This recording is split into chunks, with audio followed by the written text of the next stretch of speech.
बच्चों, let's read the question. So the question given here is assertion based question in which assertion is read the following statement and explanation and choose the correct answers from the code A, B, C and D. S is correct but E is wrong. S is wrong but E is correct. Both S and E are correct. And E is the correct explanation of S. Both S and E are correct. But E is not correct explanation of S. Carbon monoxide and ethene both can be absorbed in ammonical cupric chloride. Reason: methane is absorbed on animal charcoal. Both assertion and reason are true, and reason is the correct explanation of assertion. Option B is both assertion and reason are true, but reason is not correct explanation of assertion. Option C, assertion is true but reason is false. Option D, A is false but R is true. Option E, both A and R are false. सबसे पहले की concept लिखते हैं.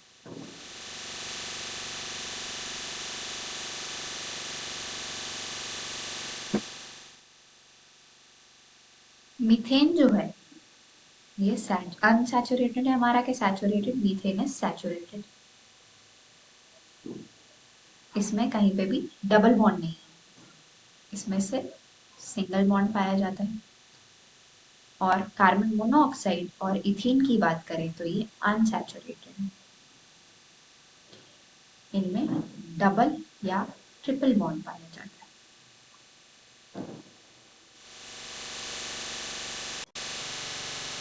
Methane का अगर structure बनाए single bond present है. Ethene का अगर स्ट्रक्चर बनाए डबल बॉन्ड प्रेजेंट है. और अगर कार्बन मोनोऑक्साइड का स्ट्रक्चर बनाए तो कार्बन के पास 4 वैलेंसी होती है. 1 2 3 4. ऑक्सीजन की वैलेंसी होती है 6 1 2 3 4 5 6. अब ये लोग शेयरिंग से कोवेलेंट बॉन्ड जब बनाएंगे तो कार्बन ने अपने 2 मॉलिक्यूल्स दिए, ऑक्सीजन ने भी अपने 2 मॉलिक्यूल्स. ऑक्सीजन के पास तो जब ये बॉन्ड बनेगा तो ये हो जाएंगे 2 4 6 और 8 पूरे. पर कार्बन के पास अगर हम लोग देखें तो 2 4 और 6 ही होंगे, इसीलिए ये स्ट्रक्चर ना बन के हो जाएगा ये. अब ऑक्सीजन अपने एक और देगा, जो लोन पेयर ऑफ इलेक्ट्रॉन्स है 1 पेयर ऑफ लोन पेयर देगा. तो यहाँ पर ट्रिपल बॉन्ड हो जाएगा जिसमें से कार्बन ने सिर्फ दो लोन पेयर्स दिए और ऑक्सीजन ने 4 लोन पेयर्स दिए हैं.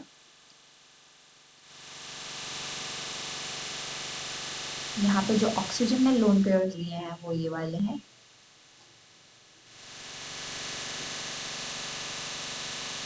तो इससे ऑक्सीजन के हो गए 2 4 5 6 7 एंड 8 और कार्बन के हो गए 1 2 3 4 5 6 7 and 8. Thus carbon monoxide forms a triple bond. तो यहाँ पे जो मेरा कार्बन मोनोऑक्साइड है और जो इथीन मॉलिक्यूल है इनमें अनसैचुरेशन प्रेजेंट है, मतलब डबल बॉन्ड और ट्रिपल बॉन्ड प्रेजेंट है. कार्बन मोनोऑक्साइड और इथीन जो है ये एब्जॉर्ब होंगे अमोनिकल क्यूप्रिक क्लोराइड पे, जबकि जो हमारी मीथेन गैस है वो एब्जॉर्ब होगी एनिमल चारकोल पे, क्योंकि उसमें सिंगल बॉन्ड है. मीथेन मॉलिक्यूल में, मीथेन या गैस मॉलिक्यूल में सिंगल बॉन्ड प्रेजेंट है, इसीलिए ये एनिमल चारकोल पे प्रेजेंट होगी. और ये दोनों हमारे अनसैचुरेटेड मॉलिक्यूल्स हैं ये अमोनिकल क्यूप्रिक क्लोराइड पे. तो हमारा दोनों ही असर्शन और रीजन ट्रू है. तो रीजन है वो करेक्ट एक्सप्लेनेशन नहीं है असर्शन का. तो correct answer will be option B.